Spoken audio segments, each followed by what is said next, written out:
Hello everyone, welcome back to this channel.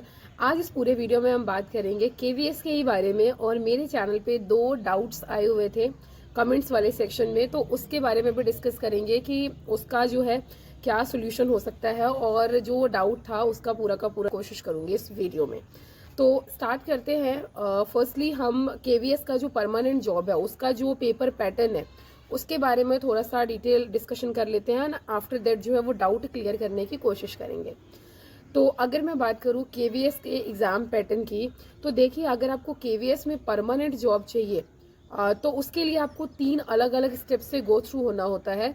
Number 1 is कि आपको written exam clear करना होता है, और सेकेंडली आपको डेमो टीचिंग एंड इंटरव्यू जो है वो क्लियर करना होता है। तो अगर मैं बात करूं कि पहला स्टेप जो कि है आपका रिटन एग्ज़ाम, जो कि ऑनलाइन मोड में ही होता है, और केवीएस का जो रिटन एग्ज़ाम है वो होता है 180 मार्क्स का। मतलब 180 मार्क्स का 180 क्वेश्चंस होते हैं, और यहाँ पे भी कोई नेगेटिव मार्किंग नहीं होती है, और हर एक क्वेश्चन जो है वो एक नंबर जो है वो कैरी करता है। तो अगर बात करें अब कि ये 180 मार्क्स जो है वो किस तरीके से डिवाइडेड है, तो देखिए ये अलग अलग 4 सेक्शंस में डिवाइडेड है, पार्ट्स में डिवाइडेड है। अगर बात करें फर्स्ट पार्ट का, विच इज़ योर लैंग्वेज वाला पार्ट, लैंग्वेज पार्ट, तो वो उसमें से आपके 20 मार्क्स के क्वेश्चंस आते हैं, जिसमें हिंदी एंड इंग्लिश जो है वो दोनों ही होते हैं। हिंदी में से भी 10 मार्क्स के क्वेश्चन होते हैं, एंड इंग्लिश में से भी आपको 10 मार्क्स के क्वेश्चन देखने मिलते हैं। और इस तरीके से पार्ट 1 से जो है वो 20 क्वेश्चंस आपको 20 मार्क्स के देखने मिलते हैं। Let's talk about part 2। तो पार्ट 2 जो होता है उसमें होता है जीके, जीएस, रीजनिंग एंड जो कंप्यूटर लिटरेसी है वो वाला पार्ट। अगर बात करें कि कितने नंबर का होता है, तो ये भी 20 मार्क्स का ही होता है, और उसमें जीके, जीएस जो है वो आपका आता है 10 मार्क्स का, एंड देन जो रीजनिंग होता है वो 5 मार्क्स का होता है, और उसके साथ जो कंप्यूटर लिटरेसी है वो भी 5 मार्क्स का होता है। और इस तरीके से पार्ट 2 जो है वो कंप्लीट 20 मार्क्स जो है वो कैरी करता है। Now let's talk about part 3, which is your pedagogy वाला पार्ट, जिसको हम कहते हैं शिक्षण कला जो है वो वाला पार्ट होता है।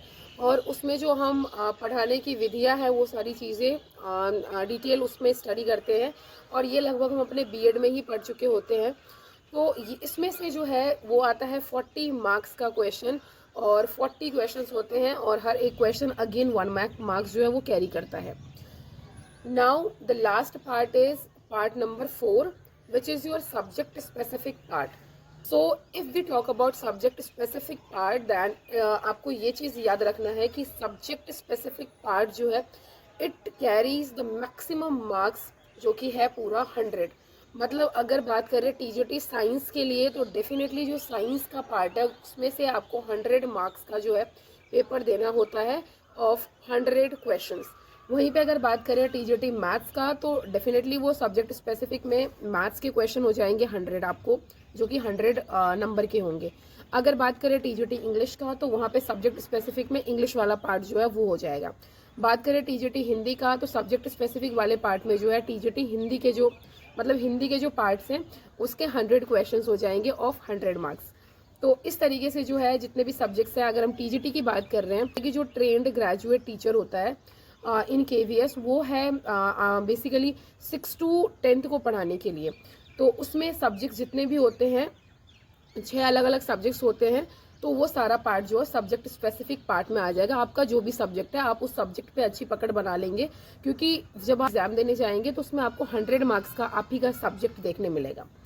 तो इस तरीके से जो है वो 180 क्वेश्चंस 180 नंबर के ये हो जाते हैं। जैसे ही आपने रिटन एग्जाम क्वालिफाई कर लिया, कट ऑफ से ऊपर नंबर ले आए हैं, या फिर जो कट ऑफ है वो क्रैक कर लिया, तो उसके बाद आपको कॉल आते हैं नेक्स्ट स्टेप के लिए, which is demo teaching and then interview वाला जो स्टेप है वो।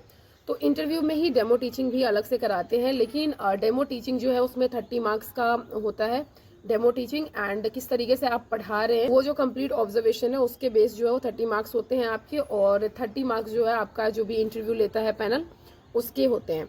तो ये 60 मार्क्स के जो है ये पूरा का पूरा ये बाकी जो इंटरव्यू एंड डेमो टीचिंग है वो कंटेन करता है। तो इस तरीके से जो है ये बात रही। अगर आपको परमानेंट जॉब चाहिए इन केवीएस, तो उसकी इन्फॉर्मेशन थी ये, कि इस तरीके से आप फर्स्ट स्टेप से शुरुआत कर सकते हैं। उसके बाद बात करते हैं जो 2 कमेंट्स आए थे अलग अलग मेरे चैनल पे, उसके बारे में। तो क्वेश्चन है, फर्स्ट क्वेश्चन तो यही है कि what type of questions they ask in interview. तो अगर मैं बात करूँ कॉन्ट्रेक्चुअल टीचर के इंटरव्यू की, तो मेरे से जो पूछा गया था, मैं अपना पर्सनल एक्सपीरियंस ही यहाँ शेयर करूँगी।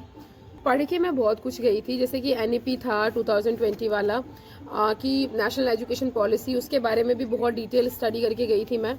फिर GK GS भी थोड़ा बहुत आप अवेयर होना ज़रूरी है आपको, एंड वो तो रहता ही है, हर एक एस्पिरेंट जो है वो इतना अवेयर रहता है इन चीज़ों से।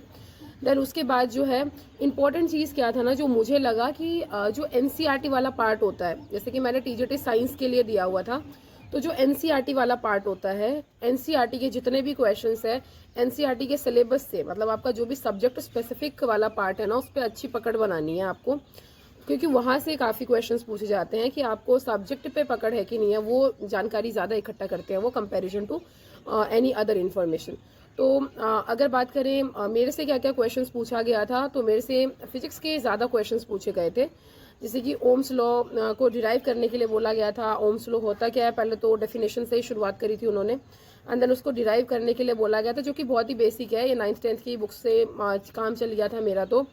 और उसके बाद जो है कुछ इतना अपर लेवल का या फिर कुछ ये कहें कि कुछ एक्स्ट्रा नहीं पूछते हैं वो सारी चीज़ें जो है वो बुक के ही रिलेटेड जो उन्होंने पूछा था मुझसे। तो सिलेबस को बहुत ढंग से पढ़ के जाना है। कई कैंडिडेट से तो डायरेक्टली ये पूछा था कि कितने चैप्टर्स हैं आपके NCERT बुक में, और किस तरीके से जो है डिवाइडेड है in physics, chemistry and bio.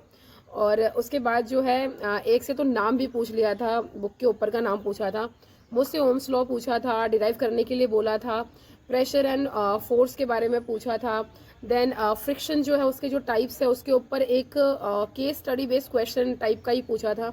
Then situational based question जो है वो दूसरे टीचर ने मेरे से 2 सिचुएशनल बेस्ड क्वेश्चंस पूछे थे। देन वहाँ जो पैनल होता है उसमें एक साइकोलॉजिस्ट भी होता है, तो वो कुछ बोलेंगे नहीं, वो सिर्फ आपको देखेंगे और आपको ऑब्जर्व करेंगे कि आप किस तरीके से जो है वो आंसर कर रहे हैं।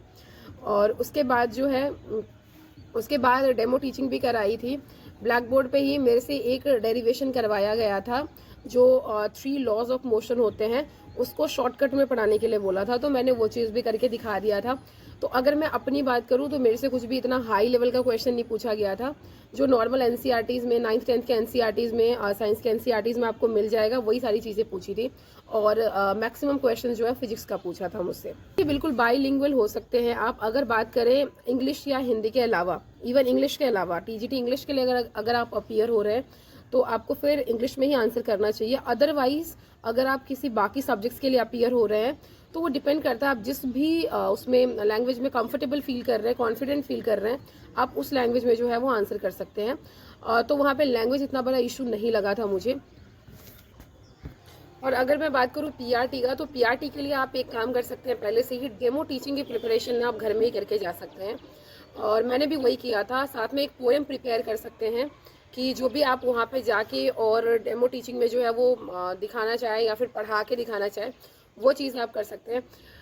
कोशिश करिएगा कि रियल लाइफ एग्जांपल्स जो है ना उससे जोड़ के ही पढ़ाए। वहाँ पे अगर डेमो टीचिंग भी कर रहे हैं तो कोई भी टॉपिक जो भी आपने पिक किया है, मान लेते हैं अगर आपने खुद से पिक किया तो बहुत अच्छा आप एक कंटेंट जो प्रिपेयर कर सकते हैं और अपने आप को प्रिपेयर कर सकते हैं विथ रियल लाइफ एग्जाम्पल्स। लेकिन सामने से ही पैनल ने आपको कोई टॉपिक दे दिया है कि इसको पढ़ाइए, तो फिर वहाँ पे भी कोशिश ये करिए कि कॉन्फिडेंट तो रहना ही है, साथ में रियल लाइफ एग्जाम्पल्स से जोड़ के उस टॉपिक को जो है वो एनहांस करके पढ़ाना है। साथ में मेरे से थ्योरीज भी पूछी गई थी, थोंडाई या फिर जो पियाजे हैं इनकी थ्योरीज जो है वो भी पूछी गई थी। और क्योंकि मैंने लगभग 2020 में मेरा B.Ed कंप्लीट ही हुआ था, तो ये सारी चीज़ें ना मेरे को ऑलरेडी मैं बहुत अवेयर थी इन चीज़ों से, मुझे बहुत अच्छे से आता था। थ्योरीज के ऊपर बहुत अच्छी पकड़ थी मेरी। CDP वाला पार्ट जो मेरा अच्छा था, क्योंकि सीटेट भी फर्स्ट अटेम्प्ट में क्लियर हो गया था इन्हीं सब चीज़ों के कारण। तो ये भी आप थोड़ा बहुत करके जाए, पढ़ के जाए। अब बात करते हैं नेक्स्ट क्वेरी के ऊपर, डाउट के ऊपर, क्वेश्चन के ऊपर, जो कि ये था कि क्या 11th 12th की बुक्स पढ़ना है या फिर TGT साइंस की अगर बात करें, या फिर 9th 10th की बुक से काम चल जाएगा, या फिर ग्रेजुएशन लेवल की बुक को भी टच करना है। तो मैं आपको यही सजेस्ट करूंगी कि सबसे पहले स्टार्ट करिए 9th 10th के NCERT से। आपको 9th 10th का NCERT बहुत अच्छे से आना चाहिए।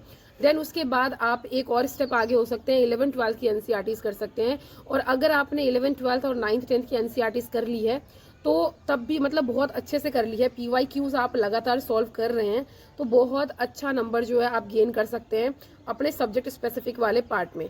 तो और उसके बाद भी अगर आपको लगता है कि आपने जो ग्रेजुएशन में जो सब्जेक्ट पढ़ा हुआ है वो सब्जेक्ट पे आपकी अच्छी पकड़ है, या फिर आपको इंटरेस्ट है, आपको मज़ा आया था उसको पढ़ने में, आपको कुछ चीज़ें जो है वो दोबारा से रिवाइज करेंगे तो चीज़ें याद आ जाएंगी, तो डेफिनेटली अगर और उतना टाइम है तो आप उसको भी टच कर सकते हैं।